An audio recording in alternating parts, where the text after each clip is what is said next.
আমাদেরকে মরতেই হবে। আল্লাহ তাআলা কোরআনে কারীমের মধ্যে বলেন, ইয়া আইয়ুহাল্লাযীনা আমানুত্তাকুল্লাহ হাক্কা তুকাতি ওয়া লা তামুতুন্না ইল্লা ওয়া আনতুম মুসলিমুন। আল্লাহ তাআলা বলেন তোমাদেরকে কিন্তু মরতেই হবে। একটা কথা মনে রাখো, আমানুত্তাকুল্লাহ, তোমরা আল্লাহ তাআলাকে ভয় করো। কেমন ভয় করবা? হাক্কা তুকাতি, ভয় করার মতো ভয় করো। ওয়া লা তামুতুন্না ইল্লা ওয়া আনতুম মুসলিমুন, এবং তোমরা প্রকৃত মুসলমান না হয়ে কবরে আইসো না। এখন আমাদের জানতে হবে মুসলমানের সংজ্ঞা কি, মুসলমানের তারিফ কি, মুসলমান কাকে বলা হয়? শুধু মসজিদের এক কর্নারে বৈশা ইল্লাল্লাহর জিকির করতেছেন, সারাদিন শুধু জিকির, মসজিদে এসে আপনি নামাজ পড়তেছেন, এটাই কি মুসলমানের কাজ? আল্লাহ রাসূল সাল্লাল্লাহু আলাইহি ওয়াসাল্লাম হাদিসের মধ্যে বলেছেন, আল ঈমানু বিযউন ওয়া সাবউনা শু'বা ফাআফযালুহা কাউলু লা ইলাহা ইল্লাল্লাহ ওয়া আদনাহা ইমাতাতুল আযা আনিত তারিক। আল্লাহ রাসূল সাল্লাল্লাহু আলাইহি ওয়াসাল্লাম বলেছেন, বিভিন্ন রিওয়ায়াত আসে, তার মধ্যে থেকে এই রিওয়ায়াতের মধ্যে বলা হয়েছে যে ঈমানের 70টারও বেশি শাখা রয়েছে। এই শাখার মধ্যে থেকে সর্বোত্তম যে শাখা সেটা হচ্ছে লা ইলাহা ইল্লাল্লাহ।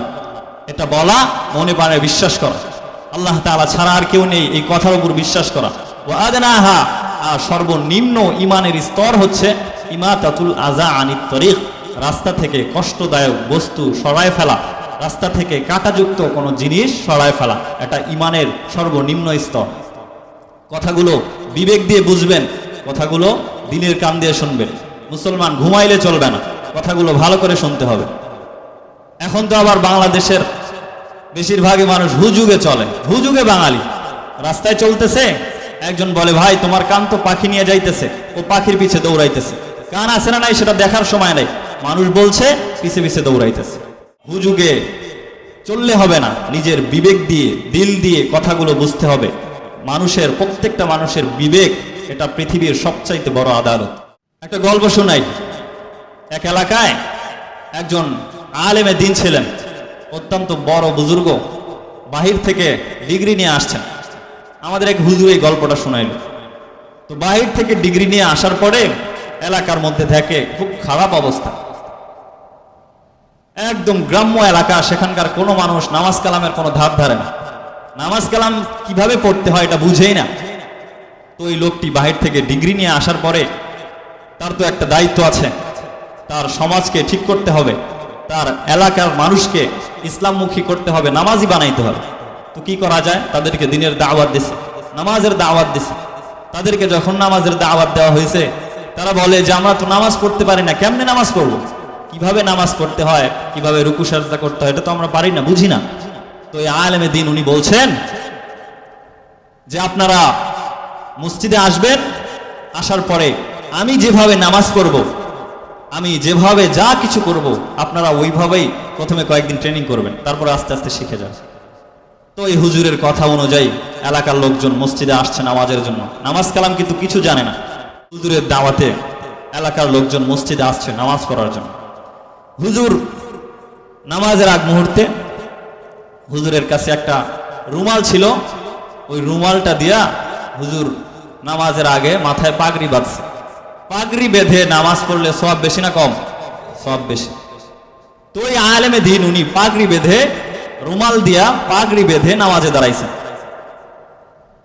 এখন মুসল্লিদেরকে বলছেন যে আমি যা করব তোমরা তাই করবা, এভাবে কয়েকদিন ট্রেনিং করলে নামাজ শিখা যাবা। এই কথা যখন হুজুর বলছে, তো তারা যখন দেখছে যে হুজুর রুমাল নিয়ে মাথায় পাগড়ি বাঁধলো, তখন তারা মনে মনে ভাবে তো আমাদের তো পাগড়ি বাঁধার প্রয়োজন, কিন্তু কাছে তো রুমাল নেই, কি করবে? পরনে যে লুঙ্গিটা ছিল, লুঙ্গিটা খুলে মাথায় পাগড়ি বাঁধছে। এখন হুজুর একামত শেষ হয়ে গেছে, নামাজের আগ মুহূর্তে একটু পিছনের দিকে তাকাবে, দেখবে মুসল্লিদের কি অবস্থা। পিছনের দিকে তাকায় হুজুর আর চিনতে পারে না। মানুষ যখন উলঙ্গ হয়ে যায় তখন তাদেরকে চেনা যায়? চেনা যায়। হুজুর পিছনের দিকে তাকায় দেখে একজন আর পরনেও কাপড় নাই, সব লুঙ্গি দিয়া পাগড়ি বাইধা দাঁড়ায় আছে। এজন্য মুসলমান যেটা বলতেছিলাম, আমাদের হুজুগে বাঙালি হলে চলবে না, আমাদেরকে প্রত্যেকটা কথা জেনে বিশ্লেষণ করে তার উপর আমল করতে হবে। বলতেছিলাম মুসলমান কাকে বলা হয়? আল্লাহ রাসূল সাল্লাল্লাহু আলাইহি ওয়াসাল্লাম বলেছেন, আল মুসলিমু মা সালিমাল মুসলিমুন মিন লিসানিহি ওয়া ইয়াদিহি। আল্লাহ রাসূল সাল্লাল্লাহু আলাইহি ওয়াসাল্লাম বলেন, মুসলিম তো সে মান সালিমাল মুসলিমুনা মিন লিসানিহি ওয়া ইয়াদিহি, যার হাত এবং জবান থেকে অন্যান্য মুসলমানরা নিরাপদে থাকে। এই হচ্ছে প্রকৃত মুসলমান। এই হাদিসের মধ্যে বলা হয়েছে যে ইমানের 70টারও বেশি শাখা রয়েছে। ইমান আর ইসলাম এই দুইটার মধ্যে বাহ্যিক কোনো পার্থক্য নাই। ইমাম বুখারী রাহমাতুল্লাহ আলাইহি বলেন ইমান আর ইসলাম এই দুইটা একই জিনিস, এই দুইটার মধ্যে কোনো পার্থক্য নাই। সুতরাং আল্লাহ রসুল যে বলেছেন যে ইমানের 70টারও বেশি শাখা রয়েছে, এর দ্বারা বোঝা যায় যে ইসলামেরও 70টারও বেশি শাখা রয়েছে। এই 70টার বেশি যত শাখা রয়েছে এই প্রত্যেকটা শাখার উপর আমাদের আমল করতে হবে, ইমান আনতে হবে। কেউ যদি একটা শাখাকে বাদ দেয় পরিপূর্ণ মুসলমান হতে পারবে না। মুসলমান ইমানদার আল্লাহর গোলাম। যেমন ভাবে মসজিদের কর্নারে বসে জিকির করা এটা ঈমানের একটা অঙ্গ, তেমনি ভাবে 5 ওয়াক্ত নামাজ পড়া এটা ঈমানের একটা অঙ্গ। যেমন ভাবে নামাজ পড়া এটা ঈমানের অঙ্গ, রোজা রাখা এটা ঈমানের অঙ্গ। যেমন ভাবে অনাহারীদের মুখে খাবার পৌঁছে দেওয়া এটা ঈমানের অঙ্গ। যেমন ভাবে ইসলাম প্রচার প্রসার করা এটা ঈমানের অঙ্গ। যেমন ভাবে ইসলামের দাওয়াত দেওয়া, মানুষকে নামাজের শিক্ষা দেওয়া এটা ঈমানের অঙ্গ। তেমনি ভাবে যখন কোনো জালিম মাজলুমদের উপর অত্যাচার জুলুম করে তাদের বিরুদ্ধে রুখে দাঁড়ানো এটাও ঈমানের একটা অঙ্গ, এটাও ঈমানের অঙ্গ। আজকে আমাদের দেশের কি অবস্থা? আজকে আমাদের যুবক ভাইদেরকে তারা মাঠে নেমেছিল নিজের অধিকার আদায়ার্থে, কিন্তু তাদেরকে বানায় দেওয়া হয়েছে রাজাকার। আল্লাহ রসুল সাল্লাল্লাহু আলাইহি ওয়াসাল্লাম বলেছেন যখন কোথাও জুলুম নির্যাতন হয় তখন তোমাদের কাজ হচ্ছে তোমরা হাতের দ্বারা এটাকে প্রতিহত করো। যদি তোমাদের এই সামর্থ্য না থাকে ফামাল্লাম ইয়াস্তাতি' ফাবিলিসানি, তাহলে তোমাদের কর্তব্য হচ্ছে তোমরা জবানের দ্বারা তাদের প্রতিহত করো। যদি এটাও না পারো ফামাল্লাম ইয়াস্তাতি' ফাবিকলবিক, আল্লাহ রাসূল বলেন যদি এটাও না পারো তাহলে তোমাদের দায়িত্ব হচ্ছে ফাবিকলবিক, কলবের মাধ্যমে তাদের ঘৃণা কর। কি বুঝলেন? মুসলমান কি শুধু নামাজের নাম? মুসলমান কি শুধু জিকিরের নাম? না, মুসলমান শুধু নামাজের নাম নয়, জিকিরের নাম নয়। যেমন ভাবে মুসলমানের জন্য নামাজের প্রয়োজন আছে, তেমনি ভাবে মুসলমানদের জন্য জিহাদেরও প্রয়োজন আছে। তেমন ভাবে মুসলমানদের জন্য তাগুদের বিরুদ্ধে তাদের প্রতিহত করা এটারও প্রয়োজন আছে। আপনারা জান্নাত খুঁজেন, জান্নাতে যাইতে চান কে কে? দেখি জান্নাতে যাইতে চান কে কে? জান্নাতে সবাই যাইতে চান, হাত নামান। জান্নাতে সবাই যাইতে চান। আজকে ফজরের নামাজ কয়জন পড়ছেন দেখি, হাত জাগান তো, না হাত নামান। জান্নাতে যাইতে চান সবাই, কিন্তু নামাজের কোনো ধার ধারেন না, রোজার কোনো ধার ধারেন না। আল্লাহ তাআলা যত ইবাদতের কথা বলেছেন, আমর বিল মারুফ নাহি আনিল মুনকার, এগুলোর কোনো ধার ধারেন না, অথচ জান্নাতে সবাই যাইতে চান। জান্নাতে যাইতে চান, জান্নাত আছে কোথায় জানেন? আল্লাহ রাসূল বলেছেন আল জান্নাতু তাহতা যিলালিস সুয়ুফ, জান্নাত আছে তরবারির ছায়াতলে। জান্নাত কোথায় আছে? তরবারির ছায়াতলে। মুসলমান তরবারির কথা শুনলেই গলা শুকায় যায়, ঠিক না? তরবারির কথা শুনলেই মুসলমানের গলা শুকায় যায়। আরে দিন কি এমনি আসছে? এমনি এমনি ঘুমায় ঘুমায় কি দিন আসছে? ঘুমায় ঘুমায় দিন আসে নাই। আল্লাহ রাসূল কত কষ্ট করেছেন, তায়েফে, উহুদে কত কষ্ট করেছেন। প্রত্যেকটা জিহাদের আপনি ইতিহাস খুলে দেখেন, আপনি বদর বলেন, খয়বর বলেন, খন্দক বলেন, উহুদ বলেন, মুতা বলেন, আপনি গজওয়ায়ে তাবুক বলেন, যত যুদ্ধের কথায় আপনি বলেন, প্রত্যেকটা যুদ্ধে প্রথমত মুসলমানরা মার খাইছে। মার খাইতে খাইতে এক পর্যায়ে তাদেরকে বিজয় দান করেছেন একজন, তিনি কে? এজন্য মুসলমান ভয় করলে চলবে না, মুসলমান ভয় করলে চলবে না। আমাদেরকে এই তাগুদের বিরোধিতায় মাঠে নামতে হবে, আমাদেরকে এদের বিরোধিতা করতে হবে। কমপক্ষে আমরা যদি আমাদের হাতের দ্বারা না পারি, জবানের দ্বারা বিরোধিতা করতে হবে। এটাও যদি না পারি, কমপক্ষে তো ঘৃণা করতে পারি নাকি? ঘৃণা করতে পারি না? ঘৃণা তো করতে পারি। আল্লাহ তাআলা আমাদেরকে সেই ঈমানি কুওয়াত দান করুক, সকলে বলে আমিন।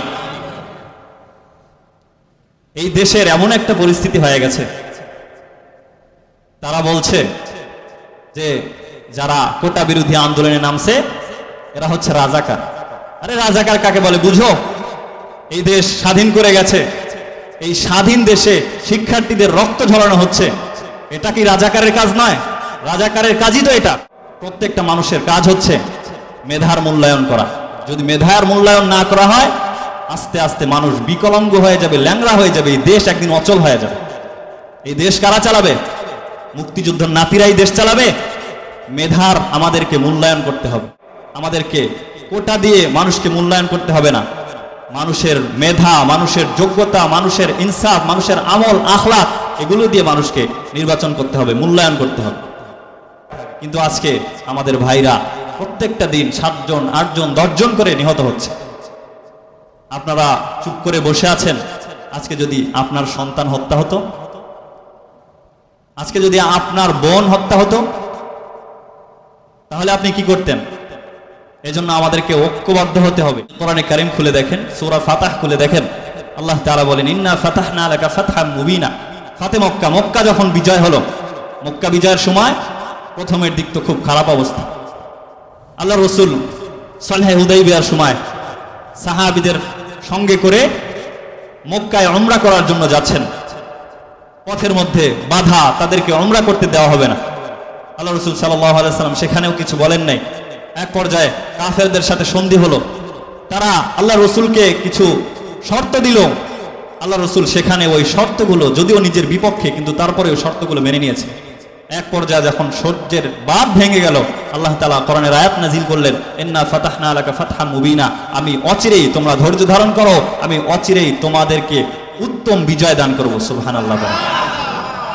আপনি গজওয়ায়ে মুতা খুলে দেখেন, গজওয়ায়ে মুতের মধ্যে মুসলমানদের সংখ্যা কিন্তু বেশি ছিল না, কিন্তু কাফেররা, ওদের সংখ্যা ছিল 2 লাখ। কয় লাখ? 2 লাখ। এক পর্যায়ে সাহাবা একরাম ভীতু হয়ে পড়ল, কি করা যায়? তারা 2 লক্ষ, আমরা মাত্র 3000, কেমনে তাদের বিরুদ্ধে লড়ব? তারা পরামর্শ করলো আল্লাহ রসুলকে এই খবরটা জানানো হোক, যদি জানানো হয় হয়তো আল্লাহ রসুল আরো সৈন্য পাঠিয়ে দিবে। একজন সাহাবী তাদেরকে ওয়াজ করে বুঝাইলেন যে মুসলমানেরা, আল্লাহ রসুলের সাহাবীগণ, তোমরা তো প্রত্যেকটা যুদ্ধেই তোমরা খুব কম স্বল্প লোক ছিলা, অল্প সংখ্যক লোক ছিলা, কিন্তু কাফেররা তোমাদের বিরোধিতে অনেক বেশি ছিল, কিন্তু তারপরেও দেখা গেছে তোমরা প্রত্যেকটা যুদ্ধে বিজয় হয়েছে। এই যুদ্ধেও তোমরা কেন ভয় পাইতেছো? তোমাদের সাথে তো আছে একজন, তিনি কে? তোমাদের ভয় পাইলে চলবে না, তোমরা এই 3000 নিয়েই তাদের বিরোধিতা করো, দেখবা আল্লাহ তাআলা গায়বী খাজানা থেকে তোমাদেরকে সহযোগিতা করে তোমাদেরকে বিজয় দান করবেন। সুবহানাল্লাহ। পরবর্তীতে দেখা গেল যে সাহাবীদের মধ্যে থেকে লাশ পড়তেছিল। প্রথমে যায়েদ বিন হারেসা যুদ্ধের ঝান্ডা উঁচু করেছিল, এক পর্যায়ে যায়েদ বিন হারেসা শহীদ শাহাদাত বরণ করলেন। যায়েদ বিন হারেসার পরে ঝান্ডা উঁচু করলেন জাফর রাদিয়াল্লাহু তাআলা, জাফর বিন উমাইর, উনিও শহীদ হয়ে গেলেন। এরপরে আল্লাহর রাসূল সাল্লাল্লাহু আলাইহি ওয়াসাল্লামের আদেশে আরেকজন সাহাবী ঝান্ডা ধরলেন, এইভাবে সেও শহীদ হয়ে গেলেন। এক পর্যায়ে 3 জন শহীদ হওয়ার পরে মুসলমানরা পরামর্শ করে ওই যুদ্ধের ঝান্ডা দিলেন খালেদ সাইফুল্লাহর হাতে। একটু চিল্লা এখন আল্লাহু আকবার। খালেদ সাইফুল্লাহ এমন একজন সাহাবী, তিনি মুসলমান হওয়ার পর থেকে নিয়ে উনার একটা ইচ্ছা ছিল যে আল্লাহর রাস্তায় আমি শহীদ হব, আল্লাহর রাস্তায় আমি শহীদ হব, কিন্তু কোন যুদ্ধেই উনার এই আশাটা আল্লাহ তাআলা পূরণ করেননি। কারণ খালেদ সাইফুল্লাহ এমন একজন সাহাবী যার তরবারি সে নিজে চালায় না, বরং তার তরবারি আল্লাহ তাআলা নিজে চালায়। সুবহানাল্লাহ। এজন্য কি উনাকে বলা হয় খালেদ সাইফুল্লাহ, আল্লাহ তাআলার তরবারি। এই খালেদ সাইফুল্লাহ যুদ্ধ করতেছিল, যুদ্ধ করতে করতে করতে করতে উনার হাতে, উনি বলেন যে আমার হাতে 12টা তরবারি, কাফেরদের মারতে মারতে 12টা তরবারি আমার শেষ হয়ে গেল। এক পর্যায়ে আমার হাতে একটা ছোট্ট ইয়ামানি তরবারি ছিল, এই ছোট্ট তরবারি দিয়ে আমি কাফেরদের 2 লাখ কাফেরদের বিরুদ্ধে মোকাবেলা করছি। এক পর্যায়ে আল্লাহ তাআলা আমাদেরকে বিজয় দান করছেন। সুবহানাল্লাহ। এজন্য মুসলমান ভয় করলে চলবে না। আমরা লোক সংখ্যায় কম, তো কি হয়েছে? আমাদের সাথে আছে একজন, তিনি কে? নমরুদের সাথে কিন্তু আল্লাহ ছিল না, ফেরাউনের সাথে আল্লাহ ছিল না, নীল নদে ডুবে কুকুরের মতো মরছে। কথা বলেন ঠিক কিনা? মূসার সাথে আল্লাহ ছিল, খলিলুল্লাহর সাথে আল্লাহ ছিল, বিজয় দান করেছেন একজন, তিনি কে? বেলালে হাবশির সাথে আল্লাহ ছিল। আবু জাহেল, উতবা, সাইবা, আবু লাহাব, এদের সাথে আল্লাহ ছিল না, কুকুরের মতো পালাতে বাধ্য হয়েছে। কথা বলেন ঠিক কিনা? এজন্য আমি বলতে চাই, আর ভয় করলে চলবে না। এই তাগুতের বিরুদ্ধে আমাদেরকে, এদের প্রতিরোধ আমাদেরকে করতে হবে। রাজি আছেন ইনশাআল্লাহ? আল্লাহ তাআলা আমাদের তৌফিক দান করুন। বিশেষ করে যারা আগে ছাত্রলীগ করছেন, ছাইরা দেন, এটা ছাইরা দেন, এটা ভালো কাজ না। ছাত্রলীগ যারা করছে, আমি বলবো আগে যারা করছো বাদ দিয়ে দাও। এরপর থেকে, এই ঘটনার পর থেকে যারা ছাত্রলীগ করবে, এরা হচ্ছে অবৈধ বাবার অবৈধ সন্তান। কথা বলেন ঠিক কিনা? আল্লাহ তাআলা আমাদেরকে কথাগুলো বুঝার এবং সেই অনুযায়ী আমল করার তৌফিক দান করুন। সকলেই বলে আমিন।